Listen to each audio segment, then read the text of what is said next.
Hello and welcome to this week's episode of the Flip Flop Family podcast. My name is Zylene and it is great to be here as always. I hope you're doing well. I hope you've had a really lovely week. We've not had a bad week, to be fair. I mean, weather's been a bit up and down, but we went to see Emiliana's play at school last night. It's a well-known British play called An Inspector Calls. And I say it's well-known, but I must admit I didn't really know it. Ben knew it from school, and I think perhaps a lot of people did do this play at school. And Emiliana played Eric, and it was really nice to see her up on stage acting and being super confident, and it was just lovely to watch, to be honest with you. Tomorrow, Zach has an in-person casting for a Christmas commercial, which is funny, but this is the time of year that retailers get ready and prepared for Christmas. So when Zach found out that he was doing an audition for a Christmas commercial, he started singing hymns in the car. Yes, in not even the middle of June, he was already singing hymns. And I was like, I love Christmas, but it's way too early to be singing hymns, if you know what I mean. Ben and I are definitely going to do a episode all about our children's sort of media careers, which they've both been doing. I mean, Zach pretty much since he was 3 years old, and Emiliana shortly after her 7th birthday, she started. So we will do an episode all about it, what they do, how to get into it, and the kind of pros and cons of it in detail. It's definitely an episode that's coming soon, and I think one that will be of interest. But you can do a lot of work for these things, and they don't always come through. As you can imagine, there is a lot of competition with these things.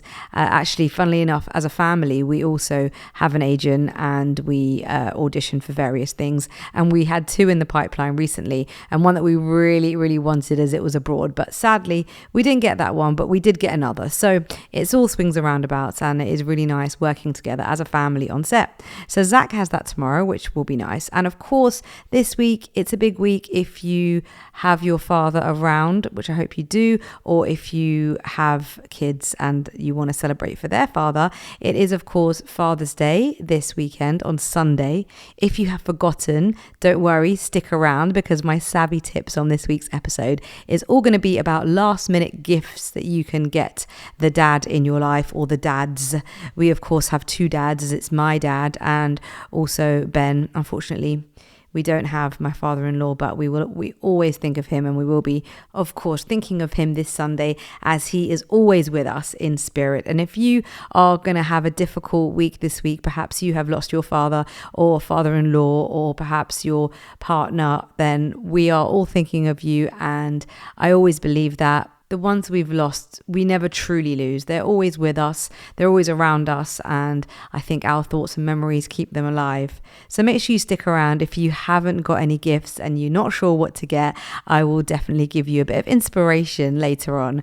We have more celebrations than just Father's Day, as Ben's birthday is also on Monday.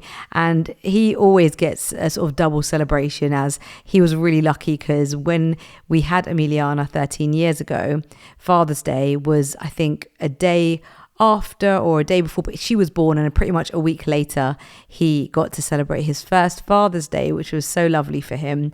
So we have lots of celebrations coming up this week. I feel like they've been never ending. I'm not going to lie, in our household Emiliana's balloons are still up from her 13th birthday, so I just need to swap out the pink balloons. I'm not sure what colour Ben wants, but it's not going to be too hard for me to decorate the house for this weekend's celebrations for Benjamin. There are so many things I wanted to talk about on today's episode. I feel like I'm brimming with ideas at the moment. Sometimes not so much, but this week absolutely brimming. And then when I went to go and kiss the kids goodnight because I wanted to record this podcast, Zach was asking me what I'm going to talk about today, and it was a bit of a long subject. So I just said I don't know, and he said I think you should talk about yoga and breathing exercises. I think he's seen my brand new yoga mat at the front door, and maybe that's why he thought that we should talk about that, which I'm definitely adding to the list, because I think yoga again is a fabulous topic. But everything that I was thinking of was totally blown out of the water last night when I went round to see my sister after I'd been to the gym, and she played me this audio from this Instagrammer. He's an actor, a French actor, and his name is Eros Brosen. I hope I'm saying his name right. And his sort of accolade on Instagram is French and bitter. You may have watched some of his reels and TikToks that other people repost. His Instagram, if you want to check it out, is G2TP PD. It's a bit random, but if you want to check him out on Instagram, that is his handle. And I thought I would just play you this little bit of audio, which I just found really refreshing and interesting, and then we can talk.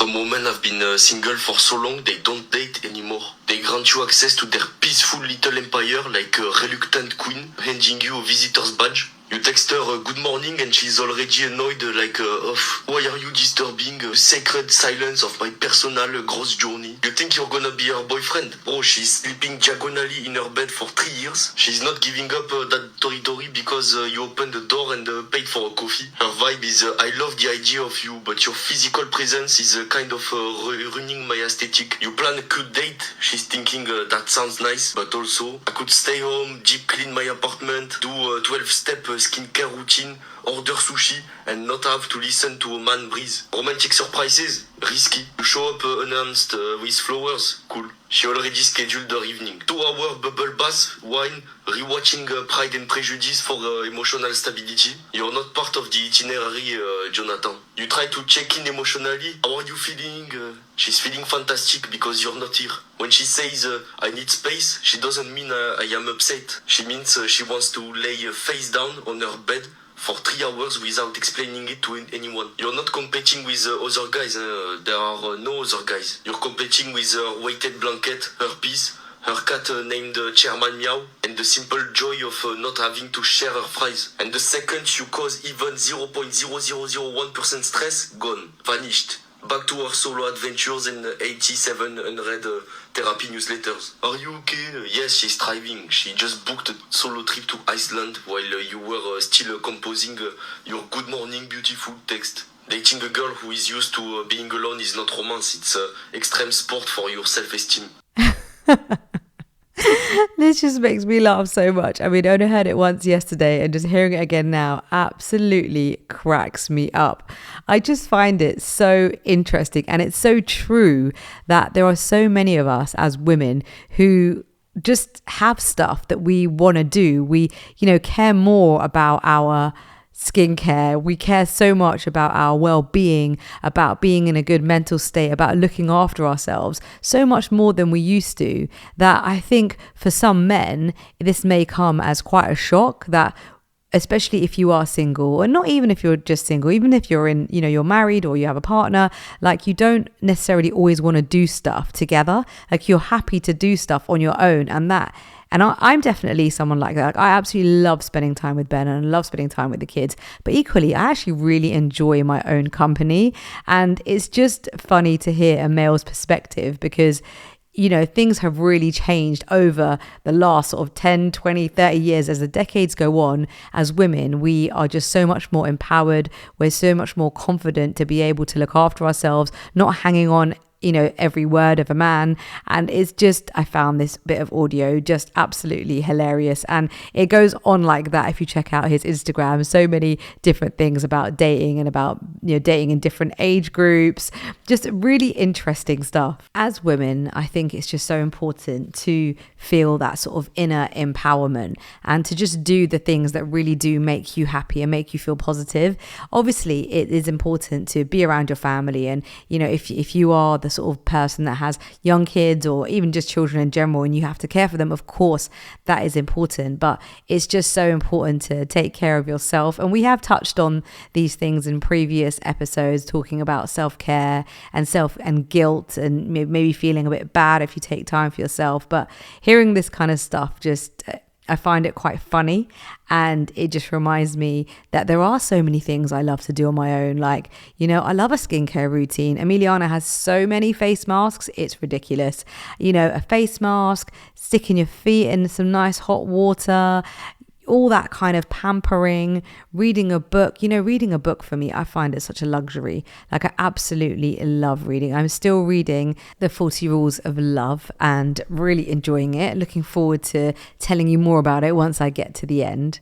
last September, me and my sister and my mum did a girly trip to Istanbul. It was something that's been on my mum's bucket list for a while, and we decided to, well, my sister decided to tick that off for my mum, and then I managed to jump on it, and it was such a wonderful holiday, the three of us, that we've decided to make it an annual. So we're just planning our trip for this September. But you know, spending time with just the girls is such a precious thing to do. Like when I was talking to my mum about it today, I was like, right, mum, where are we going to go? Three of us, no boys telling us what to do. I mean, I don't have a lot of boys telling me what to do, to be fair, but my mum does look after my dad, and my brother lives there too. So, you know, I feel like she's due a girly trip. But these times are so special, like having precious time with the women in your life, be it your mum, your sister, your daughter, your best friends. Just girly time is amazing. And I think the guys do understand it to a degree, but I don't think that they can ever fully understand a relationship between two women, because it's just sacred and so special and very beautiful. And I'm very, very thankful that I do have some really amazing women in my life and some beautiful relationships that I cherish so much, as I just believe they're so sacred. When I see Emiliana with her different groups of friends, especially during her birthday celebrations over the last few weeks, I've been so happy, and my heart has felt so warm to see her with her different, you know, girly mates, and just to see that they're quite nurturing towards each other, quite caring, and hopefully it's, you know, the beginnings of lifelong friendships. Thankfully, I have a lot of friends in my life that I've known a long time, and my bestest of friends are actually from year 7. So I am very lucky, and I know not everybody has that. But I just think if you can keep your friends, and, you know, there are times in your life, of course, when you're not that close to some of your friends, and that's just how it is. It goes up and down. But I just think when you have history with some people, it's so beautiful, because you just don't have to explain yourself, you know. They know, they understand like your lifestyle, they understand your family, they understand the way you are, and it could just be so nice that you don't have to apologize for things. You don't have to, you know, the people, I think when you have long-term friends, they can be quite forgiving because they just know who you are and what you're like. And if you ever get in a situation where you say things you don't mean, normally things can just get let go because they know who you are, you know, they know who you are to the core, and it's very, very special. After listening to that Instagram audio, it got me thinking about the things that I really love to do that make me feel really good and really happy. And I think I'm going to make it as a bit of a plan that over the summer holidays, I'm going to ask everyone in my family to sort of write down, let's say, 5 things that they love that makes them really happy. And over the summer holidays, we can just spend time doing the things that we love. You know, I don't think you always have to go on holiday. I really think that you can create that feeling, that holiday vibe feeling at home, if you just do a few things like take some time off work, maybe turn the tech off for a bit, and have a bit of a yes week. Gosh, I hope my kids aren't listening to this because they might hold me to it. But, you know, like not worrying, if you can, about how much things cost or whether we should be having ice cream 3 nights in a row, or, you know, how you are on holiday when you can just let it all go and enjoy. If you can try and bring that mindset to when you're at home, you can really have a rested, relaxed feeling because you would have ticked those boxes. I mean, when it comes to reading, as I've said, I do love it, but I tend to do it the most when I'm on holiday. And that's mainly because I don't have to worry about my house or cooking or telling the kids to do homework and chores and all those things.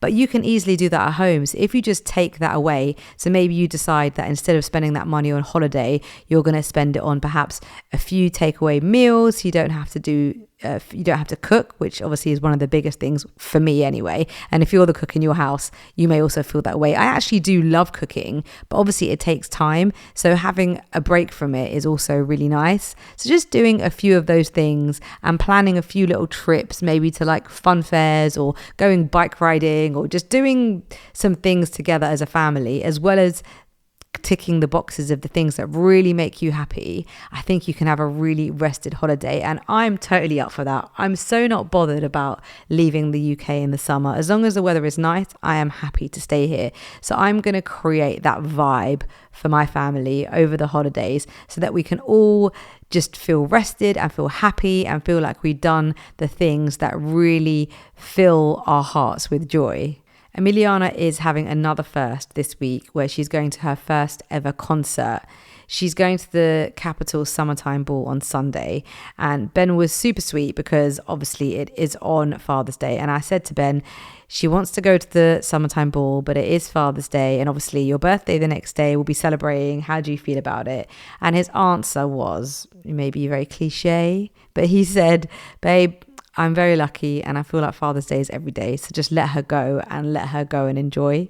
And I loved that because I think Ben is very blessed that he has, the kids and, we all try to make things special for him. But really and truly, let's not forget, Father's Day is a man-made celebration. And Father's Day, just as like Mother's Day, it should be every day. We need to look after our mums and our dads and make them feel special, just like we need to make our kids feel special and also our friends. So really, we should be appreciating everybody all the time. But of course, Father's Day is there as a reminder, if we're not already doing that our fathers, if they're lovely, should be looked after and should be spoiled. So if you are thinking, oh my God, Zylene, thank you for the reminder. I've been living in a hole and have absolutely zero idea that it was Father's Day this Sunday. Don't you worry, because I have some really great savvy tips for last minute gifts that you can give on Father's Day. So my number one savvy gifts, and again, I hope Ben's not listening because this may be in his Father's Day haul, and that is a really personalized gift that is really quick to turn around. It's a beautiful photo. If you have a lovely photo of the dad in question with the kids, or just the dad with the partner or anyone, a nice photo, you can head on over to Boots. And they have these machines at the back where you can print off instant photos. It costs about 50p for one photo, like 4x6, 60p I think for 7x5. Super cheap, really easy to do as long as you've got the picture on your phone, or if you have it on a USB or an SD card, anything like that. You can scan it or you can just literally plug your phone in. It's so easy. The picture quality is great. And then you could just buy a nice photo frame, either within Boots or anywhere else, or at the very last minute, take one from home, remove the photo and put the photo in that you want to give. And I just think that is a really nice gift. It's savvy. It's going to look after your pocket and it's going to make the dad feel good because it's personalized, And if you really wanted to, you could even do a drawing. If the kid is younger, draw a nice drawing and stick it in a frame. That's also a really nice gift. Of course, there are the usuals, like if you have Amazon Prime, you can get super fast next day delivery for quick gifts. Just type in whatever your dad is all about, like tech dad gifts or foodie dad gifts or sporty dad gifts, something like that, and you'll find something. Obviously, if you didn't already know, there is ASOS, which you can get next day delivery. You just pay £10 and you get free delivery for the entire year. But I have to say that is very dangerous because it's very easy to keep buying off ASOS when you can literally order it at 8 o'clock at night and get it the next day. Then e-gift cards are fabulous for if you're really last minute. Like if you remembered on Sunday morning, you can easily order an e-gift card and just print it out, or just send an email. Subscriptions are a good one too, like for Audible or Kindle or Spotify or magazine subscriptions. But again, I'm not that keen to be an advocate for these things because obviously they are an ongoing monthly cost, so you need to factor that in. I do like an online course, and I have got Ben one before. There are lots of online courses out there that you can buy. The one I've got hit for him before is from BBC Maestro, and they have loads. If you just go onto their website, they've got loads that you can buy, and I think giving the gift of knowledge is just an amazing gift if you can. You could create a playlist to just evoke some happy memories, like of their time of being a dad, all those little songs, maybe some nursery rhymes in there from when the kids were younger. You could make a digital photo collage and play it to them on Father's Day, or fill a wicker basket with 10 things that your dad absolutely loves. I think we might do that one. That's quite nice for the kids to do. You could teach the kids a song or a dance. Now that takes a bit longer, but I remember when we got back from traveling, we had all of Ben's boys over and their kids, and it happened to be Father's Day. So I literally took all the kids into the front room and taught them a cheeky little dance with a few little steps, and they sung it and danced the song, danced the actions to the dads, and they were all super happy about it. So I think anything personalized is so nice if you can do it. And as I've just explained, if you were last minute, you can still do personalized gifts. Today was the first time this summer that we have sat outside and enjoyed dinner, and for the dish of the week I made a really yummy herby couscous. It's definitely a summer dish for me, although you can make it all year round. I tend to start making it in the summertime, so check it out on the Flip Flop Family Kitchen page on Instagram. I made it just with some sort of grilled chicken strips that I just kind of marinated and cooked over, and had it with some salad, and it was delicious. The couscous had sweet potato and feta, fresh coriander and parsley, also some avocado. So check it out at the Flip Flop Family Kitchen Instagram page for that recipe and a whole load of other ones. I've been enjoying my old school tunes in the car recently. Last night in the gym, I needed some bang bang music, so I was playing some old school garage, which I haven't been listening to for ages. But then in the car, I took it back a few notches, you know. I was listening to that chill out, and that is what is going to be my song of the week this week. It's from the Chill Out. It's an old school tune. It's by someone called Tevin Campbell, and the song is called Can We Talk? You know, the one I'm talking about. Can we talk for a minute? Yep, that one. Such a good tune. Remember, all the tunes that we put out there as our song of the week can be found on Spotify and Apple. If you just type in the Flip Flop Family Podcast Song of the Week, and you will find all the songs in one convenient place. Thank you all so much for listening to today's episode of the Flip Flop Family Podcast. As always, it's been an absolute pleasure. Remember that there are loads of different episodes that you can listen to depending on what you're into. If you're going through some grief, there's one on grief. If you need a little bit of motivation, there's lots in there that I feel is quite motivating. So whatever you're into, have a scroll, have a listen, and remember that we release 2 episodes every single week on a Thursday and on a Monday. I would absolutely love it if you would take a moment to write a comment on Spotify, Apple, on Instagram, on YouTube, however you're listening. We would absolutely love if you would give us a comment and let us know what you think of the podcast episodes, and perhaps what you'd like to hear more of, if you prefer more of the chit chat, or if you like more subjects. It would be great to know what you like to hear and if you are enjoying the content so far. I hope you have an amazing end of the week and weekend ahead. Please make sure you find some time for yourself to bring yourself some joy and some happiness. And I look forward to chatting to you in our next episode on Monday. Bye.